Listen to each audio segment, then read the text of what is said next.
அனைவருக்கும் ஓய்வு நாள் வாழ்த்துக்கள். நாம் இப்பொழுது சபைகளை ஆலோசனை எது குறித்து பார்க்க போகிறோம்னா, ஓய்வு நாள்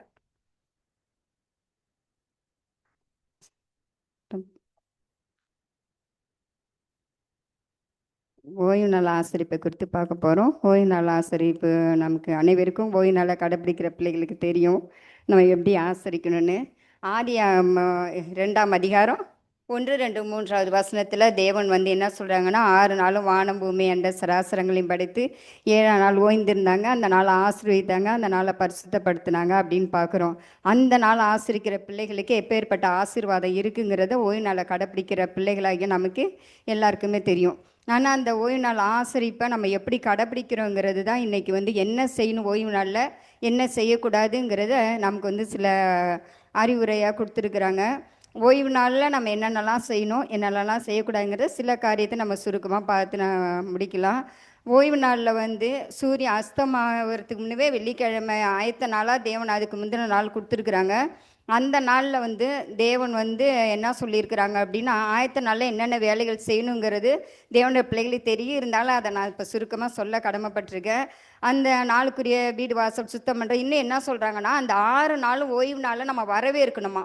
மற்ற 6 நாளுமே என்ன செய்யணும், ஓய்வு நாளில் என்னென்ன வேலைகள் செய்யணும், ஓய்வு நாளுக்கு என்ன நம்ம வீடு சுத்தம் பண்ணுறது, துணிமணிகள் துவைக்கிறது, மற்ற வேலைகள் எல்லா வேலையும் நம்ம ஒவ்வொரு நாளும் செஞ்சுட்டு வெள்ளிக்கிழமை அன்னைக்கு ஆயத்த நாளை அன்னைக்கு என்ன செய்யணும் அப்படின்னா, முக்கியமான வேலைகளை மட்டும்தான் நம்ம அன்னைக்கு வச்சுருக்கணும் அப்படின்னு சொல்கிறாங்க. அன்னைக்கு நம்ம துணிமணிகளை ஆயத்தப்படுத்துறது, நம்ம ஷூ மற்ற காரியங்கள் எல்லாத்தையும் அன்னைக்கு ஆயத்தப்படுத்திட்டு ஓய்வு நாள் ஆகாரம் ஆயத்தப்படுத்தணும். அதாவது நம்ம எப்போ ஆயத்தப்படணும்னா, ஓய்வு நாள் நைட்டுக்கு நம்ம செஞ்சாகணும்.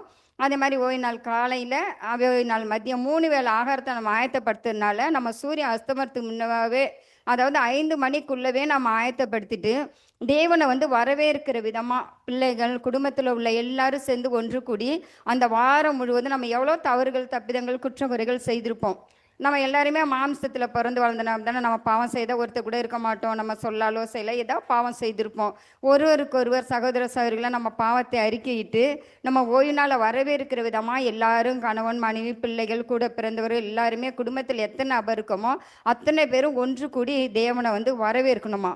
ஏன் அப்படின்னா, தேவன் வந்து ஓய்வு நாள் ஆரம்ப வேலையில் எந்தெந்த ஆலயங்களில் எந்தெந்த வீடுகளில் தேவனை நோக்கி செபித்து அவரை துதித்து பாடுறாங்களோ அந்த வீட்டில் வந்து தேவன் வந்து ஆசீர்வதிக்க கோடி தேவ தூதர்களோட இறங்கி வராங்களாம். அந்த நாளை வந்து நம்ம வந்து ஒருத்தருக்கு ஒப்புரவாகி தேவனை துதித்து பாடி நம்ம ஓய்வு நாளை வரவேற்கணும்.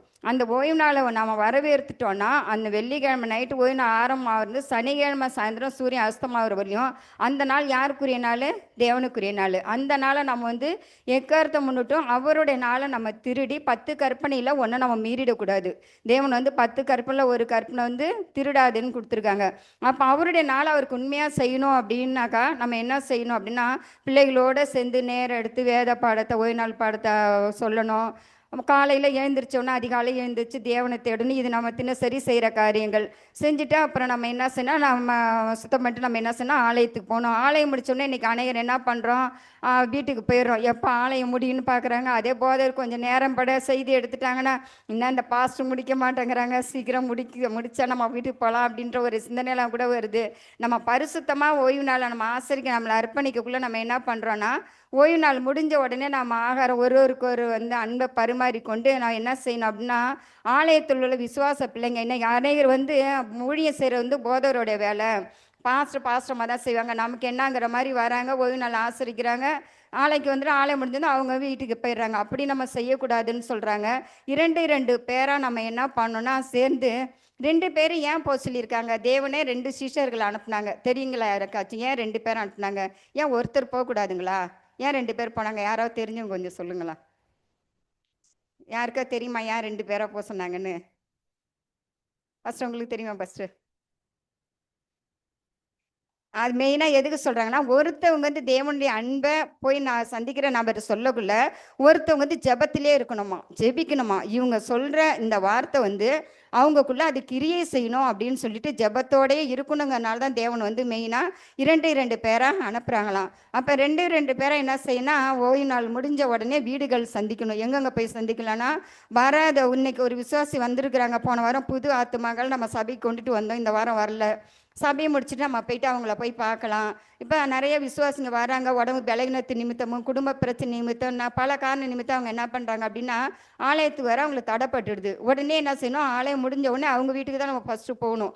போயிட்டு அவங்கள சந்தித்து எதனால் வரல, ஏன் வரல, என்ன பிரச்சனை கேட்கல, அவங்களுக்கு மனசில் சமாதானம் கிடைக்கும். நம்ம போகலனா கூட நம்மளை தேடிட்டு சர்ச்சில் வந்துட்டாங்க அப்படின்னு மறாவது வர அவங்க வர ஆரம்பிப்பாங்க. அப்போ அந்த மாதிரி உள்ளவங்களை போய் சந்திக்கணும். அடுத்து முதியோர் இல்லத்தை போய் பார்க்கலாம்.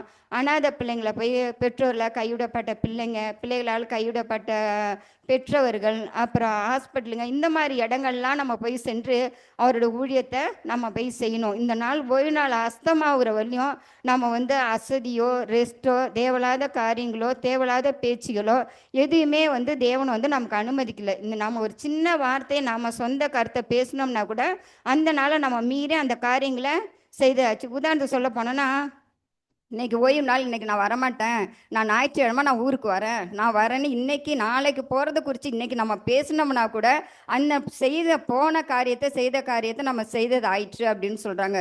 இந்த நாளை முழுமையாக நம்ம சிந்தையை நம்ம வந்து சரீர பிரகாரமான வேலைகளை நிறுத்தி மாத்திரம் அல்ல, நம்ம சிந்தையும் ஒருமனப்பட்டவர்களாக சிந்தை முழுவதுமாக ஓய்வு நாளுக்குள்ளே நம்மளை காத்து நம்மளை வழி நடத்திக்கணும். தேவனுடைய நாளை நம்ம எந்த ஒரு சூழ்நிலையும் நாம் வந்து நமக்குள்ளே தான் எடுத்துக்கக்கூடாது அப்படின்னு சொல்கிறாங்க. ஓய்வு நாளை உண்மையாக உத்தமமாக ஆசரிக்கிற அனைத்து பிள்ளைகளுடைய குடும்பங்களையும் நம்ம பார்க்கலாம். அந்த குடும்பம் மேலோங்கி ஆசீர்வாதமாக இருக்குத கண் கூட நம்ம பார்க்குறோம். அதே மாதிரி சிறு பிள்ளையிலேருந்து சிறு வயதுலேருந்து பெற்றோர்கள் வந்து ஓய்வு நாளை எப்படி ஆசரிக்கணும், தேவன் வந்து இஸ்ரேல் ஜனங்களை எகிப்திலேருந்து அடிமைத்தனத்திலேருந்து அவர் கொண்டு வரும்போது அவர் 10 கற்பனையை கொடுத்து நினைப்பாயாக அப்படின்னு சொன்னார்னா, அப்போ வந்து ஓய்வு நாள் வந்து நம்ம ஏதேன் தோட்டத்தில் தேவன் கொடுத்துட்டாங்க.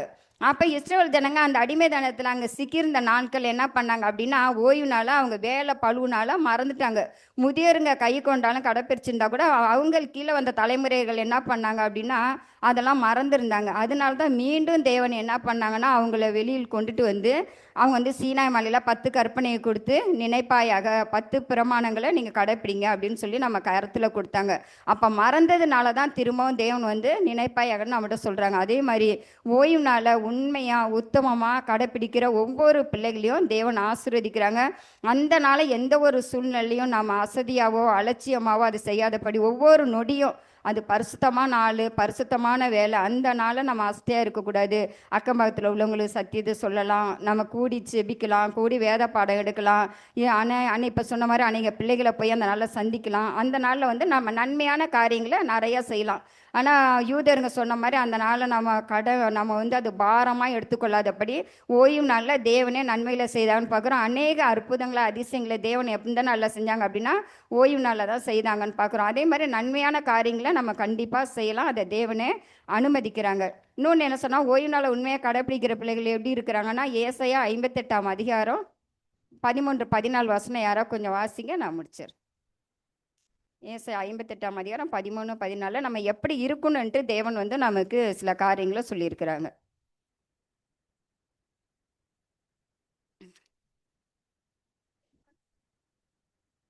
உனக்கு இஷ்டமானதை செய்யாதபடி உன் காலை விலக்கி உன் வழிகளின்படி நடவாமலும் உனக்கு இஷ்டமானதை செய்யாமலும் உன் சொந்த பேச்சை பேசாமல் இருந்து ஓய்வு நாளை மனமகிழ்ச்சியின் நாள் என்றும் கர்த்தருடைய பரிசுத்த நாளை மகிமையுள்ள நாள் என்றும் சொல்லி அதை மகிமையாக எண்ணுவாயானால் அப்பொழுது கர்த்தரில் மனமகிழ்ச்சியாய் இருப்பாய்.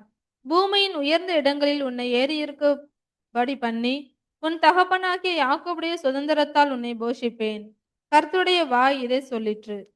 அப்போ தேவன் என்ன சொல்கிறாங்க பாருங்க, ஓய்வு நாள் வந்து மனமகிழ்ச்சியான நாள், மகிமையான நாள். அந்த நாளை நம்ம என்ன செய்யணும் அப்படின்னா மனமகிழ்ச்சியாக மகிமையாகவும் நம்ம அதை கொண்டாடணும். அந்த நாளில் நம்ம சொந்த வேலை, சொந்த பேச்சு, நம்ம சொந்த இடங்களுக்கு செல்லக்கூடாது, சொந்த பேச்சுகளை பேசக்கூடாது. நம்ம இஷ்டத்துக்கு எந்த ஒரு காரியமும் செய்யாமல் அந்த நாளை மகிமையான நாளும் மனமகிழ்ச்சி நாளுன்னு சொல்லி அவருக்கு அதை பிரியமான நாளென்று எண்ணி அதை நம்ம அவருக்காக விட்டோம்னா அந்த நாளில் தேவனை எப்படி இருக்கலாம்னு சொல்லியிருக்காங்க அப்படின்னா, பூமியில் உயர்ந்த இடங்களில் உன்னை ஏறிருக்கும்படி பண்ணி யாக்கோபுடைய சுதந்திரத்தால் உன்னை போஷிப்பேன் அப்படின்னு சொல்லியிருக்காங்கன்னா, பூமியில் உயர்ந்த இடம் எது அப்படின்னா பரலோகத்துக்கு போக நம்மளை தேவன் தகுதிப்படுத்துகிறாங்க. இரண்டாவது, யாக்கோபுடைய சுதந்திரத்தால் உன்னை போஷிப்பேனா, யாக்கோபை பார்த்தோம்னா அவங்க மாமா வீட்டுக்கு லாபான் வீட்டுக்கு அவன் போகல எப்படி போகிறாரு அப்படின்னா கோலும் கையுமா தான் போகிறாரு, வெறும் ஆளாக போகிறாரு. ஆனால் அவர் திரும்பி வரக்குள்ளே பார்த்தோம் அப்படின்னா திரளான பரிவாரத்தோடு அவர் வராருங்கிறத பார்க்குறோம். அதே மாதிரி ஓய்வு நாளை நம்ம கடைப்பிடிக்கக்குள்ள ஒன்றுமே இல்லாத இடங்களில் தான் தேவன் என்ன பண்ணுறாங்கன்னா அதிசயங்களையும் அற்புதங்களையும் செய்கிறாங்க. இருக்கிற இடத்துல அவங்க செய்யலை. அப்போ ஒன்றுமே இல்லாத அந்த யாக்கோப்பை தேவன் போஷித்தது போல ஒன்றுமே இல்லாதவர்கள் ஓய்வு நாளை உண்மையாக அவருடைய வார்த்தையின்படி அவருடைய திட்டத்தின்படி அவர் விரும்புகிறபடி நம்ம கடைப்பிடிச்சோம்னா அப்பேற்பட்ட ஆசீர்வாதத்தை கொடுத்து அந்த யாக்கோபு எப்படி திரளான பரிவாரங்களோடு அவர் திரும்பி சொந்த ஊருக்கு வந்தாரோ அதே மாதிரி அப்பேற்பட்ட ஆசீர்வாதத்தோட தேவனும் நம்மளை பரலோகத்துக்கு அழைத்து செல்வாங்க. அப்பேற்பட்ட இம்மைக்குரிய ஆசீர்வாதங்களையும் மறுமைக்குரிய பரலோக ராஜ்யத்தையும் தேவன் ஓய்வு நாளை உண்மையாக கடைப்பிடிக்கிற பிள்ளைகளாகிய நமக்கு கொடுத்துருக்குறாங்க. இன்னொன்று என்ன பார்த்தோன்னா 10 கற்பனையும் தேவன் நமக்கு கொடுத்துருக்குறாங்க. 10 கற்பனையை நம்ம உண்மையாக கடைப்பிடிச்சோம் அப்படின்னு சொன்னோம்னாக்கா நமக்கு என்ன பரலோக ராஜ்யம் இருக்குன்னு பார்க்குறோம். இன்னொன்று, ஓய்வு நாள் நான் 9 கடைப்பிடிச்சிட்டேன் நம்ம போயிடலாம் அப்படின்னு பார்த்தா நம்ம என்ன பண்ண முடியாது, கண்டிப்பாக நம்ம போக முடியாதுங்கிறத நம்ம பார்த்துருக்கோம். நம்ம இன்றைய சொன்ன மாதிரி நம்ம ஒருத்தவங்களுக்கு ஃபோன் பண்ணுறோம், இப்போ பாஸ்டருக்கே ஃபோன் பண்ணுறோன்னா 9 நம்பரை போட்டுட்டு போகுமான்னு சொன்னால் அந்த நம்பர் கண்டிப்பாக பாஸ்டருக்கு ஃபோன் போகாது. அதே மாதிரி நம்ம 10ல் 1 நம்ம கடைப்பிடிக்கலைன்னா கூட அது என்ன ஆகுதுன்னா நம்ம என்ன பண்ணுறோம், பரலோகத்தை இழந்துடுறோம்.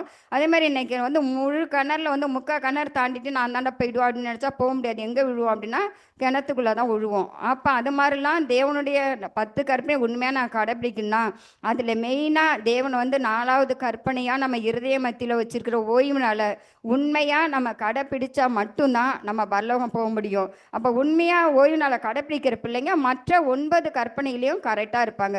மற்ற 9 நான் கடைப்பிடிக்கிறேன், ஓய்வு நாளை என்னால் முடியாது அப்படின்னு சொன்னாங்கன்னா கண்டிப்பாக அங்கே பரலோகம் போக முடியாது. ஓய்வு நாளை உண்மையாக கடைப்பிடிக்கிற பிள்ளைகளுக்கு தேவன் அளவில்லாத ஆசீர்வாதங்களை கொடுத்து அவர்களை ஆசீர்வதிப்பாராக. எனக்கு இந்த வாய்ப்பை கொடுத்த தேவனுக்கும் சபையாருக்கும் என் நன்றிகளை தெரிவித்துக் கொள்கிறேன். ஆமேன்.